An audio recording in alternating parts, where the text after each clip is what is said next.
So we are looking at the Allied victory. Now this week, we're going to start looking at the Back to North Africa campaign.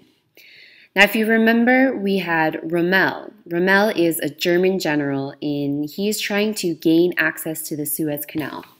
And up until this point, he's been successful in North Africa. So right now, North Africa is being controlled by Germany. What ends up happening is in 1942, we have Rommel is already in Egypt. But what ends up happening is the British sort of surprise attack Rommel. And the British is led by General Montgomery.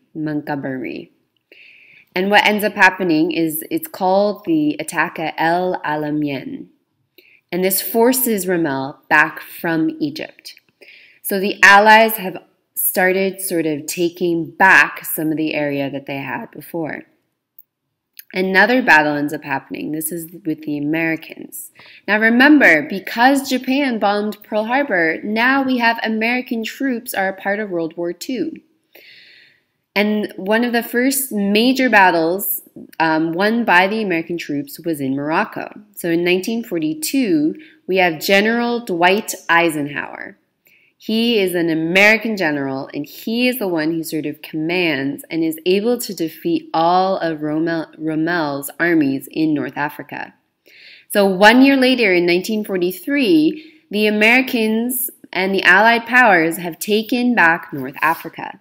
This marks sort of the starting of the end. We start seeing that the Allied powers are taking back land and are able to actually start defeating the Germans. So after the Germans are sort of kicked out of North Africa, we have two other areas where the Germans are meeting a lot of resistance by the Allied powers. The first one is the Battle of Stalingrad. Now this is in the Soviet Union.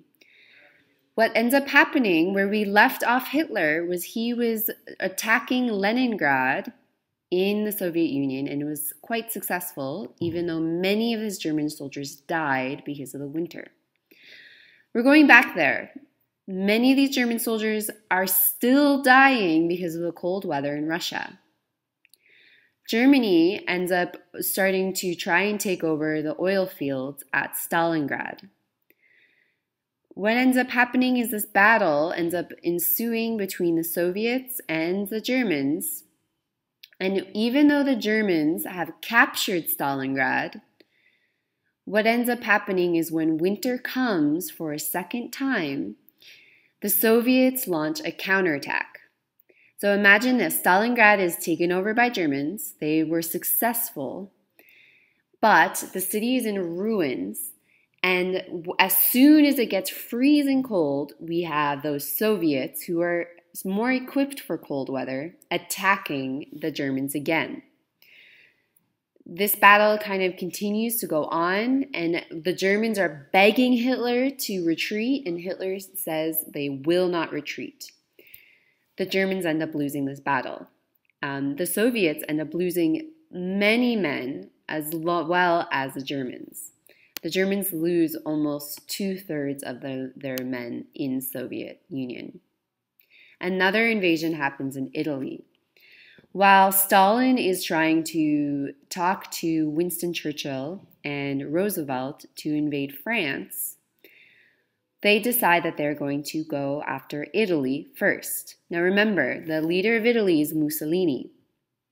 The US and British successfully capture Sicily, which is an island off of Italy, in 1943. This sort of marks Mussolini's loss of power in Italy. But Mussolini ends up taking over the northern part of Italy. The Germans are sort of helping him, supporting him with taking over the northern part of Italy. But what ends up happening is there's continued fighting in Italy until the end of the war. So even though the Allies have taken back Italy, the northern part is still under German and Italian control. This ends with the death of Mussolini. He ends up trying to cower away as a German soldier. He's hiding, and the Allies find him and shoot him. Now, a war effort, this is going to sort of be a big deal. It's called total war. We've talked about total war before in World War One. Again, we are trying to get all the resources we can to try and defeat the Axis powers. This falls on the US. The US has the manpower, they have the people. If we remember, France has now been captured by Germany, so one of the Allied powers is now completely taken over by the Germans.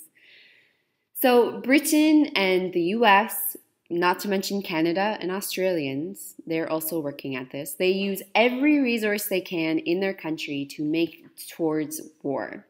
So the first thing they do is all their natural resources are now going to making things like weapons, tanks, anything to make sure that it's helping with the war.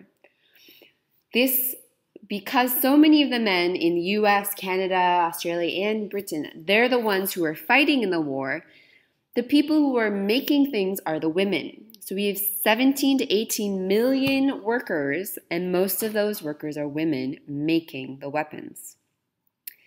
There is a shortage of consumer goods, so things like food is not being focused on. Things like clothing is not being focused on. They're only focusing on weapons. The last thing is there's many campaigns of propaganda starting to happen during this time. So they're basically trying to paint the Axis powers as evil in order to get people's support and money for the war. The one negative effect of the propaganda is it affects many Japanese Americans. So Japanese Americans who their parents may have come from Japan, but they themselves are American citizens, they end up facing a lot of prejudice and fear. They are actually put into relocation camps. They are not as dire as concentration camps compared to Hitler, but when they're put in these camps, they are prisoners. So it's important to note that the US sort of had a fear that Japanese Americans would sort of help the Japanese and put them in these sort of containment camps to make sure they didn't do that. Next, we sort of have two of the most important battles in World War II. The first one is called D-Day. What ends up happening at this time is the Americans, Canadians, British, they're all gathering at England, and they have a plan of attack to invade France. They are trying to confuse the Germans. Hitler knows that they are going to attack France. So what they are doing is they actually the Allied powers set up a dummy army and headquarters at Calais. Now, Calais is sort of a seaport on France. And when they set up that dummy headquarters, they sort of are trying to make Hitler guess that, oh, they're going to attack here. But they end up actually attacking Normandy. Normandy is another beachfront. The operation, the dummy invasion, is called Operation Overlord.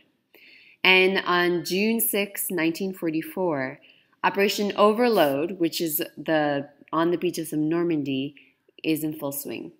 So they launch an attack from England, over the English Channel. They come to the beaches, and at this point, we have a full-scale battle on these beaches.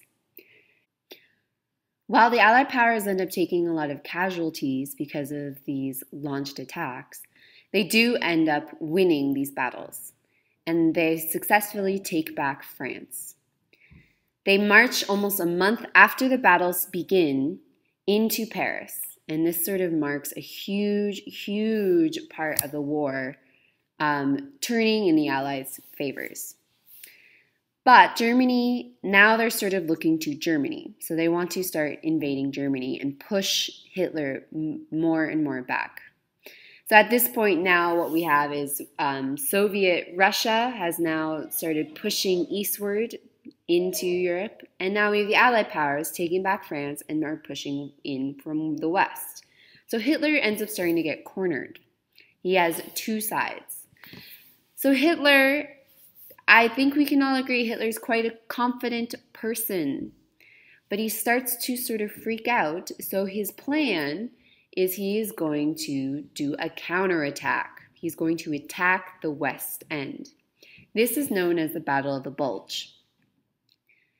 Hitler was able to sort of find one sort of weak spot where the American troops were. This was right near Ardennes. This is the same place that they had attacked before to get to France, Ardennes. They used their whole force and are actually able to break through the Allies' lines in France and move back in. That is why it's called the Battle of the Bulge. We think of a bulge as sort of something breaking through a stronghold. But that does not stop the Allied powers. The Allied powers push Germany back. And by 1944, they earned some success, but are ended up having to retreat again. Victory in Europe. So after these major battles, we have the one in Stalingrad, we have D-Day, we have the Battle of the Bulge. We start to see that the Allies are taking back Europe. In 1945, the Allies approached Germany from both sides, the Soviet Union and from the West, where the Allied powers are. And this sort of ends up happening. Hitler ends up committing suicide. He has basically now lost the war. He knows he has lost the war. So in May 9, 1945 is declared V-Day, V-E Day. This is the day of victory. Quickly, we have Roosevelt, who was the president in the US at this time. He ends up dying, and Harry Truman sort of takes over. Now looking to the Pacific, where the Japanese are, the Allies, they end up retaking the Philippines back in 1944. This sort of leaves the Japanese Navy very damaged very badly. So the Japanese have already started retreating. They realize that they are sort of starting to lose to the Allied powers. This is where we have those kamikazes. We talked a little bit about kamikazes last week. They have these suicide missions. This was seen as an honorable thing. If you want to check it out, I still have that video posted on Schoology. By 1945, the Americans have captured Iwo Jima, which is a small island near Japan. They also have taken Okinawa, that is also close in between Taiwan and Japan. And Japan has suffered huge casualties, and we're already sort of on the way to Japan sort of retreating and the Allies winning. But what ends up happening is we have a new weapon that has been developed. This is the atomic bomb. This is the first nuclear weapon that has been developed. Now remember, Roosevelt died right near the end of the war. So when Truman takes over, the advisors to Truman say that if we were to invade Japan, it's going to cost a lot of American lives. So instead, they decide to try out this new nuclear weapon on Japan. The project to make this weapon is called the Manhattan Project. And we all know that Albert Einstein, a very famous man, he's involved in making this as well. In August 6, 1945, this is already, the war has been finished in Europe. This is after the war has subsided in Europe. We have the bomb dropped on Hiroshima, which instantly dies 75,000 people. We have a follow-up bomb dropped in Nagasaki, also killing 70,000 people. This marks the official surrender of Japan after Nagasaki. My question for this section of your reading is, do you think it was necessary to drop the atomic bomb, even though Japan had already surrendered most of the islands? Give me your opinion, give me proof why or why not. Europe and Japan in ruins. So at the end of the war, the Allies have won, but many European cities have suffered great damage due to the war. And many people are displaced because of the war, including anyone who survived concentration camps. Many of these Jewish people are now sort of searching all of Europe to see if they can find any of their family members. Because remember, all of them have been sort of displaced. Another example, in Warsaw, this is a Polish city, Before the war, there was over 1.3 million people in the city. What's left is under 200,000. So imagine many of these people had died or they had sort of left. There was nothing left for them at these homes. Interesting story. The reason why I am Canadian today is because my Paka and Bepa, or grandparents, also left. This sort of marks a mass exodus of Europe. Many people go to different countries to sort of start over. Canada being one of them, US is another one. Some people even go to Australia, okay? But basically anyone is trying to sort of find a new life. But economy has been devastated as well. So even though the war has been finished, many people still don't have food, they don't have proper clothing, proper houses. There's no infrastructure because the infrastructure has been bombed out for the last 10 years. Many people are still suffering from disease as well. There's a need for new leaders in Europe. A lot of people go back to old governments, whether that be democracy or maybe socialism. Germany, Italy, and France specifically needs new leaders. These are the countries that have been devastated the most. Communism does make some gain in Italy and France because they promise that a change in economy. But as the economy starts to rise, communism does not take hold. The next thing is they have to deal with the people who committed crimes during World War. And the most famous trials are called the Nuremberg trials. Nuremberg is a city in the southern part of Germany. At Nuremberg trials, there are 22 Nazi leaders who are being tried for their crimes during the war. It is said that these 22 leaders actively killed about 11 million people, whether it be with the battles that they launched or the Jewish people that were killed in concentration camps. Many of these Nazi leaders decide to commit suicide before the trials happen. Others commit suicide once they have been given their sentence. It is sort of not a pretty sight, but a lot of these leaders who either commit suicide or end up being killed for their crimes are being cremated at one of the last gas chambers in the concentration camp of Dachau. Post-war Japan. So when the war ends in Japan, Japan has lost about 2 million people and also has severe damage like Europe. MacArthur, he is the one who came up with the American strategy of island hopping. He takes charge of the US occupation of Japan, and he does two things while he is in Japan. First, he demilitarizes Japan. He disbands the Japanese military and armed forces. The second thing is he promotes democracy in Japan. So Japan was formerly sort of a military state with the emperor as a figurehead. Now it has an actual democracy. In 1947, that's 2 years after the war, Japan writes their own constitution. The last thing is some of the changes that are brought about in Japan is, first of all, the emperor stays, but he's a figurehead. Second of all, we have the Japanese. They end up having a two-house legislature. This is sort of modeled after the American system as well. The third thing, we have a Bill of Rights. The Bill of Rights also is giving women in Japan more freedom, the freedom to vote. The last thing that their constitution says is that Japan can no longer attack any other countries. So Japan had sort of wanted to attack. They had been attacking other countries and colonies to make themselves an empire for over 80 years. Now in the Constitution it says they no longer can do that. In 1951, we have a peace treaty between Japan and U.S., and this actually allows Japan and the U.S. to become allies. So they sort of sign an alliance after the war. And you can see this as Japan and the U.S., they continue on with a lot of trade up until this point. Your second question for this section, I want you to look to page 949. Up at the top, there is a chart of losses in World War II.